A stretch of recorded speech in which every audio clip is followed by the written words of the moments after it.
Topic 3, rubber. Under this rubber, we have two kinds of rubbers. One is natural rubber and the second one is synthetic rubber. Rubber comes under elastomer polymer. It is a polymer which is capable of returning to its original length, shape or size after being stretched or deformed. It is called elastomer rubber. Rubbers are of two types. Number 1, natural rubber. Number 2, synthetic rubber. Natural rubber can convert it to vulcanized rubber. How it will convert, we will see. What is the difference between natural rubber and vulcanized rubber? What are the important merits and qualities of vulcanized rubber? Because of that best quality of vulcanized rubber, we are preparing vulcanized rubber from synthetic rubber, from natural rubber. Differences between natural rubber and vulcanized rubber. Vulcanized rubber is obtained from natural rubber. Natural rubber qualities we are improving by preparing vulcanized rubber. So what are the high qualities of this vulcanized rubber while comparing with the natural rubber we are seeing? Important question regarding CBSE, differences between natural rubber and vulcanized rubber. Natural rubber is soft and sticky. Vulcanized rubber is hard and non-sticky. It has low tensile strength. Vulcanized rubber has high tensile strength. It has low elasticity, but vulcanized rubber has high elasticity. It can be used over a narrow range temperature from 10 degrees centigrade to 60 degrees centigrade. But coming to the vulcanized rubber, it can be used over a wide range of temperatures from minus 40 degrees centigrade to 100 degrees centigrade. It has low wear and tear resistance, but vulcanized rubber has high wear and tear resistance. Natural rubber is soluble in some kinds of solvents like ether, carbon tetrachloride, petrol, etc. But vulcanized rubber insoluble in all the common solvents. How the rubber is preparing? What is natural rubber? How natural rubber we are preparing from natural sources? We will see now. Natural rubber is an addition polymer that is obtained as milky white fluid known as latex from tropical rubber tree. From tropical rubber tree, we are preparing natural rubber which is looking like a whitey fluid now. That is called latex. Natural rubber is from the monomer isoprene. Natural rubber is manufactured from a monomer. That monomer name is isoprene compound. The IUPAC name of isoprene is 2-methyl-1,3-butadiene. See here, 2-methyl-1,3-butadiene. 1, 2, 3. As per the IUPAC system, when you give the nomenclature for this is the first carbon. First carbon 1, 2 and 3. Right? Once again. 1, 2, 3. So first carbon having double bond and second carbon is third carbon. When you go for this 1, 2, 3, third carbon is touching methyl group. So when you go like this 1, 2, 3, left to right or right to left. When you go from left to right, this substituent is touching at second carbon. So that is the reason the correct numbering is this is 1, this is 2, this is 3. So 2-methyl, second position is methyl is there. This is the substituent. 2-methyl, 2-methyl, this is 1, this is 2, this is 3. 1,3-butadiene, 1, 3 butadiene. So this another name is isoprene. From this we are preparing what? Natural rubber. This is the natural rubber. monomer undergoes polymerization, we'll get a big molecule that is a natural rubber. So how it will form? Wherever the double bond is there, this double bond will split into two halves, one half attached with another carbon. See here double bond splits, and this CH2 is attached with another isoprene molecule. And again, here also one double bond is there. Again, CH2 is attached with one more isoprene molecule. In this way, this process is going on and on, and then we'll get a molecule. That is natural rubber. Natural rubber has the cis configuration for methyl group. See here, what is cis and what is trans? So when these CH2 groups are in same side, see here CH2 group, here CH2 group, which are in the same side, this type of kind of structure is cis. Instead of this carbon and carbon, one side is CH2 and here this side CH2 is there. This kind of arrangement is known as trans isoprene. I am going to show you. But natural rubber is obtained from cis isoprene. Two double bonds are there in the same side. This is isoprene. This is cis isoprene. Two double bonds, CH2 groups are in the same side. But here CH2 group is one side. Here the CH2 group is another side. So that this is trans isomer. Our natural rubber is obtained from cis isomer. Vulcanization is carried out by adding sulfur 3 to 5% and zinc oxide A to the rubber and then heating the object at about 110 degrees centigrade for about 20 to 30 minutes. So natural rubber is changed into vulcanized rubber by adding of sulfur and zinc oxide. So vulcanization of rubber, now I am showing you how the natural rubber can converted into vulcanized rubber. The process of adding of sulfur to rubber to improve its physical property is called as vulcanization of rubber. After vulcanization, the natural rubber where sulfur is substituted. Here two sulfurs, here one sulfur is there. So in this way, when you add sulfur, its elastic nature increases, it will not be sticky nature, temperature resistance increases. Because of these high qualities, we are adding sulfur. Synthetic rubber, example is neoprene. Man-made rubber is neoprene.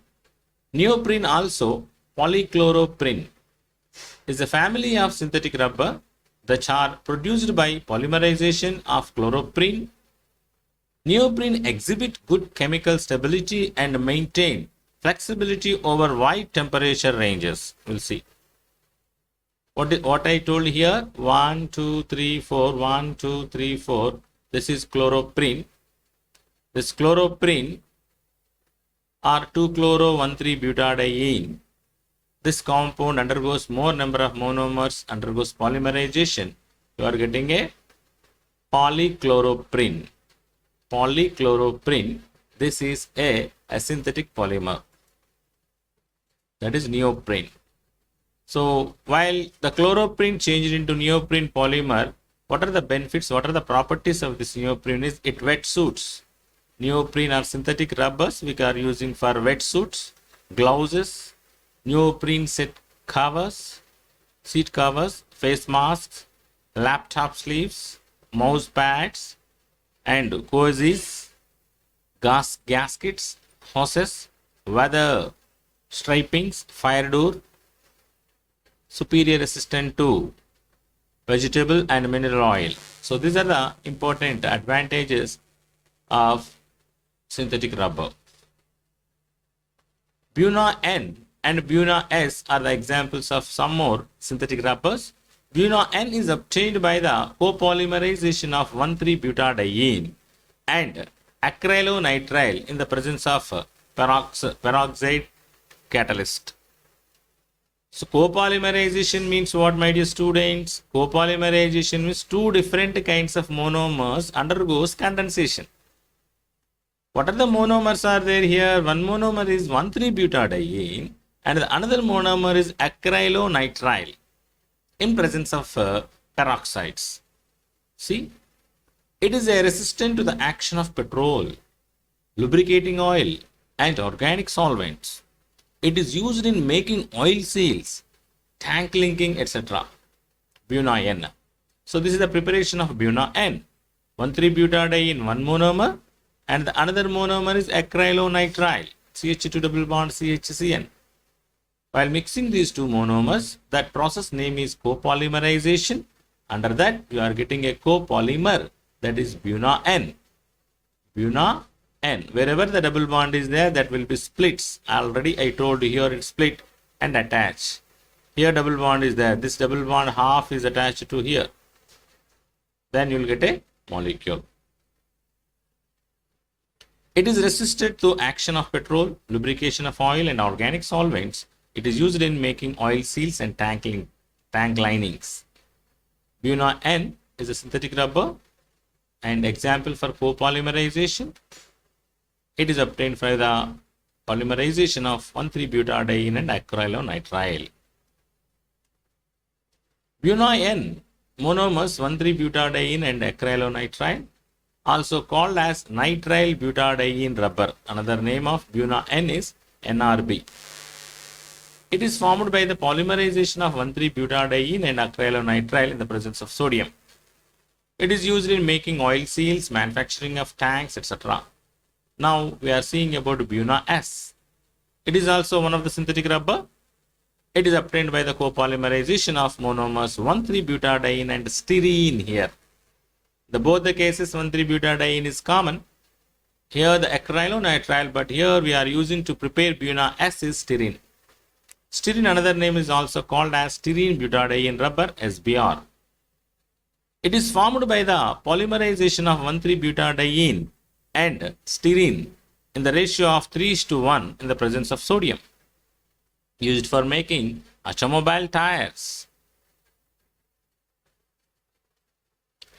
Biodegradable polymers.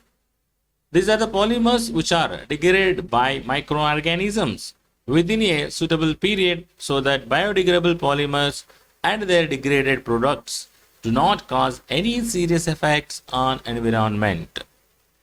Example, the common examples of biodegradable polymers are polyhydroxybutyrate PHB, polyhydroxybutyrate co-beta hydroxyvalerate PHBV, polyglycolic acid PGA, polyester acid PLA, polycarbolactam E-carbolactam PCl, etc. These are the best examples for biodegradable polymers. PHB, polyhydroxybutyrate, is obtained from hydroxybutyric acid. This is the preparation of PHB, biodegradable polymer, 3-hydroxybutanoic acid, 3-hydroxybutanoic acid. So 1, 2 and 3. Third position OH is there.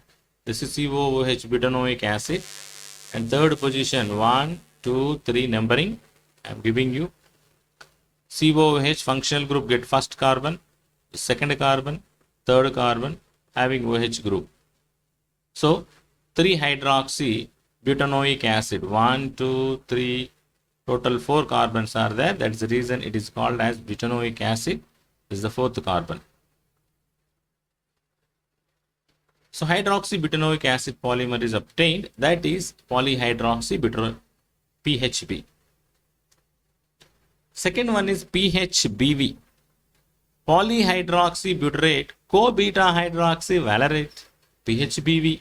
It is copolymer of 3-hydroxybutanoic acid and 3-hydroxypentanoic acid, in which the monomer units are joined by ester linkages. Ester linkages will form here. 3-hydroxybutanoic acid, this one the same thing. When it reacts with 3-hydroxypentanoic acid, 5 carbon and carboxylic acid. 1, 2, 3, 4, 5. Here 1, 2, 3, 4. Butanoic, pentanoic. Then you are getting a polyhydroxybutyrate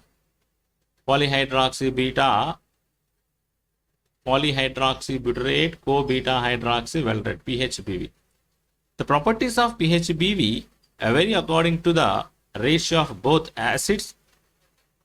3-hydroxybutanoic acid provides sufficient stiffness while 3-hydroxypentanoic acid gives flexibility to the copolymer.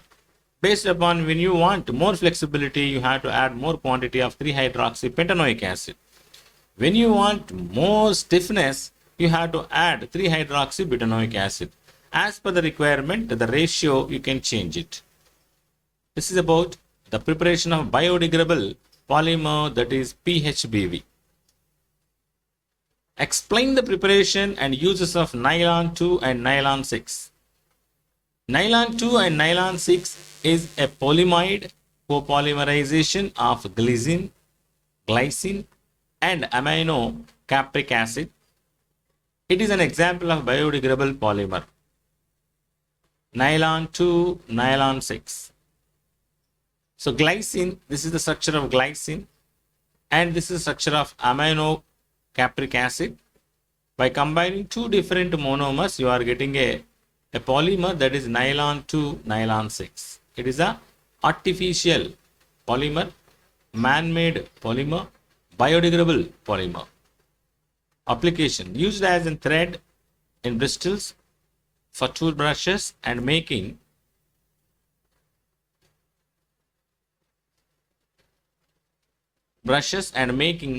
strings of musical instruments, used in the synthesis of artificial fibers.